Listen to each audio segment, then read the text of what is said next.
ಕಳೆದ 4-5 ದಿನಗಳಾಯ್ತು ಸೋಷಿಯಲ್ ಮೀಡಿಯಾದಲ್ಲಿ ದರ್ಶನ್ ಮತ್ತು ನಿರ್ಮಾಪಕ ಉಮಾಪತಿ ಶ್ರೀನಿವಾಸ್ ಗೌಡ ಅವರ ಕುರಿತ ಸುದ್ದಿಗಳೇ ಹೆಚ್ಚಾಗಿವೆ. ಕಾಟೇರ ಸಿನಿಮಾ ಶೀರ್ಷಿಕೆ ಕುರಿತು ಈ ಹಿಂದೆ ಅವರು ನೀಡಿದ್ದ ಹೇಳಿಕೆಗೆ ದರ್ಶನ್ ಟಕ್ಕರ್ ಕೊಟ್ಟಿದ್ದರು. ಸಾವಿರಾರು ಜನರು ನೆರೆದಿದ್ದ ಕಾರ್ಯಕ್ರಮದಲ್ಲಿ ನಿರ್ಮಾಪಕ ಉಮಾಪತಿಗೆ ತಗಡು ಎಂದಿದ್ದಲ್ಲದೆ ಗುಮ್ಮಿಸ್ಕೋತಿಯ ಎಂದು ಆವಾಜ್ ಹಾಕಿದ್ದರು. ಇದಾದ ಬಳಿಕ ನಾನೇನು ಕೈಕಟ್ಟಿ ಕೂತಿಲ್ಲ, ತಾಕತ್ತಿದ್ದರೆ ಬರಲಿ ಎಂದಿದ್ದರು ಉಮಾಪತಿ. ಇದೀಗ ಈ ಕಾಳಗದ ಬಗ್ಗೆ ಹಿರಿಯ ಪತ್ರಕರ್ತ ಅಗ್ನಿ ಶ್ರೀಧರ್ ತಮ್ಮದೇ ಆದ ಒಂದಷ್ಟು ಅಭಿಪ್ರಾಯ ಅನಿಸಿಕೆಯನ್ನು ತಮ್ಮ ಯೂಟ್ಯೂಬ್ ಚಾನೆಲ್ನಲ್ಲಿ ಮುಕ್ತವಾಗಿಯೇ ಹೇಳಿಕೊಂಡಿದ್ದಾರೆ. ಇಲ್ಲಿ ಇಬ್ಬರು ತಗಡುಗಳೇ ಎಂದಿದ್ದಾರೆ. ಅದಾದ ಬಳಿಕ ದರ್ಶನ್ ಓರ್ವ ಕರ್ನಾಟಕ ಸಂಸ್ಕೃತಿಯ ಮುಖ ಎಂದು ಹೇಳಿದ್ದಾರೆ. ಇಲ್ಲಿದೆ ನೋಡಿ ಅವರ ನೇರ ಬುದ್ಧಿಮಾತಿನ ವಿವರ. ದರ್ಶನ್ ಸಂಸ್ಕೃತಿಯ ಮುಖ. ದರ್ಶನ್ ತಾನು ಮಾತನಾಡುವ ಭರದಲ್ಲಿ ಬರೀ ತಗಡೆ ಎನ್ನುವುದಿಲ್ಲ, ಕಾಟೇರ ಟೈಟಲ್ ಇಟ್ಟಿದ್ದೇ ನಾನು. ಇವನಿಗೇನು ಗೊತ್ತಿತ್ತು, ಗುಮ್ಮಿಸ್ಕೋತಿಯ ಎಂದಿದ್ದಾರೆ. ಇದೀಗ ವ್ಯಾಪಕವಾಗಿ ಚರ್ಚೆಯಾಗ್ತಿದೆ. ಕರ್ನಾಟಕದ ಮೇಜರ್ ಇಶ್ಯೂ ಅನ್ನೋ ರೀತಿಯಲ್ಲಿ ಸುದ್ದಿಯಾಗ್ತಿದೆ. ದರ್ಶನ್ ಒಬ್ಬ ಕಲಾವಿದ ಮಾತ್ರವಲ್ಲ, ಒಂದು ಕಲ್ಚರಲ್ ಫೇಸ್. ಅದು ನಮ್ಮ ಸಂಸ್ಕೃತಿಯ ಮುಖ. ಸ್ಪಷ್ಟವಾಗಿ ಕನ್ನಡ ಮಾತನಾಡುವ ಕನ್ನಡಿಗರನ್ನು ಸೆಳೆದುಕೊಳ್ಳುವ ಮುಖ. ದರ್ಶನ್ ನನಗೆ ತುಂಬಾ ಪರಿಚಯ ಅಲ್ಲ, ಆದರೂ ಪರಿಚಯ. ನನಗೆ ಆತನನ್ನು ಕಂಡರೆ ತುಂಬಾ ಇಷ್ಟ. ಯಾಕಿಷ್ಟ ಅಂತ ಹೇಳಿದ್ರೆ, ಆತನ ತಂದೆ ತೂಗುದೀಪ ಶ್ರೀನಿವಾಸ್ ನಮಗಿಂತ ಹಿರಿಯರು.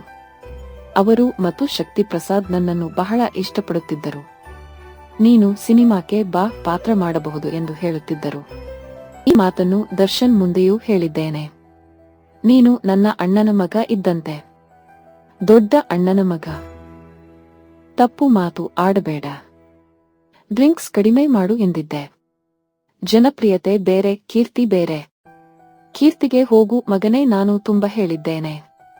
ದರ್ಶನ್ ನನ್ನೆದುರು ಬೈಯಲ್ಲ, ಅತ್ಯಂತ ವಿನಯವಂತ, ಹೃದಯವಂತ. ನಾನು ಹೇಳಿದ ಮೇಲೆ 8 ದಿನ ಡ್ರಿಂಕ್ಸ್ಗೂ ಹೋಗಲಿಲ್ಲ. ನಾನು ಹೇಳಿದೆ, ಕಡಿಮೆ ಮಾಡೋದು ಕಷ್ಟ, ನಾವೆಲ್ಲರೂ ಕುಡಿದಿರೋರೆ. ಆದರೆ ಕುಡುಕರಾಗಿಲ್ಲ. ನಿನ್ನ ಮಾತು ರೆಕಾರ್ಡ್ ಆಗುತ್ತೆ. ಬದುಕಿರುವಾಗ ಅಲ್ಲ, 100 ವರ್ಷ ಇರುತ್ತೆ. ಕನ್ನಡಿಗರಿಗೆ ಮಾದರಿಯಾಗಿ ಇರು. ಇವತ್ತಿನ ಸನ್ನಿವೇಶಗಳಲ್ಲಿ ಗುಂಪುಗಳು ಸೇರಿದಾಗ, ಕ್ಯಾಮರಾ ಬಂದಾಗ ಈಗೋ ಬರುತ್ತೆ. ಆ ಈಗೋ ಬಂದಾಗ ಏನೇನು ವಿಷಯಗಳು ಬಂದು ಬಿಡುತ್ತೆ. ಆ ಮಾತಿನ ಭರದಲ್ಲಿ ದರ್ಶನ್ ಹೇಳುವುದು ತಗಡೆ ಅಂತ. ಉಮಾಪತಿ ಕೂಡ ನನಗೆ ಗೊತ್ತು. ರಾಬರ್ಟ್ ಬಿಡುಗಡೆಗೂ ಮೊದಲೇ ಭೇಟಿಯಾಗಿತ್ತು. ದರ್ಶನ್ ಬಗ್ಗೆ ಎಷ್ಟು ಮೆಚ್ಚುಗೆ ವ್ಯಕ್ತಪಡಿಸಿದ್ದರು ಎಂದರೆ, ಸ್ವಂತ ಅಣ್ಣ ಎಂದು ದರ್ಶನ್ ಅವರನ್ನು ಕರೆದಿದ್ದರು. ದರ್ಶನ್ ನೀನು ಕೂಡ ತಗಡೆ, ದರ್ಶನ್ ತಗಡೆ ಅಂತ ಹೇಳಿದ್ದೀಯಲ್ಲ, ನೀನು ಏನು ಅಂದ್ಕೊಂಡಿದ್ದೀಯಪ್ಪ, ನೀನು ಕೂಡ ತಗಡೆ. ಅದನ್ನು ನೀನು ಯೋಚನೆ ಮಾಡಿಲ್ಲ ಅಷ್ಟೇ. ನಾವು ಯೋಚನೆ ಮಾಡೋದು ಹೇಗೆ ಗೊತ್ತಾ? ನಮ್ಮ ಈಗೋ ಹೇಗಿರುತ್ತೆ ಅಂದರೆ, ನಾನು ವಜ್ರ, ನಾನು ಚಿನ್ನ, ನಾನು ಬೆಳ್ಳಿ ಅನ್ನುತ್ತೆ. ಆದರೆ ನಾವು ತಗಡು ಅಂತ ಬಹಳ ಜನಕ್ಕೆ ಗೊತ್ತಿಲ್ಲ. ತಗಡು ಅನ್ನೋದು ಇದೆಯಲ್ಲ, ಜನ ಸಾಮಾನ್ಯರ ವಸ್ತು. ಅದು ಬಿದಿರು ಅಂತ ಹೇಳ್ತೀವಲ್ಲ, ಹಾಗೆ ಅದು. ಇದೇ ಮಾತನ್ನು ಮಗನೇ ಉಮಾಪತಿ ನಿನಗೂ ಹೇಳ್ತೀನಿ. ಸಿನಿಮಾ ಮಾಡೋದು ಅಷ್ಟು ಸುಲಭ ಅಲ್ಲ. ನೀನು ಹೇಳಿದಂತೆ ಬಿಜಿನೆಸ್ ಮಾಡುವುದೇ ಒಳಿತು ಎಂದಿದ್ದಾರೆ ಅಗ್ನಿ ಶ್ರೀಧರ್.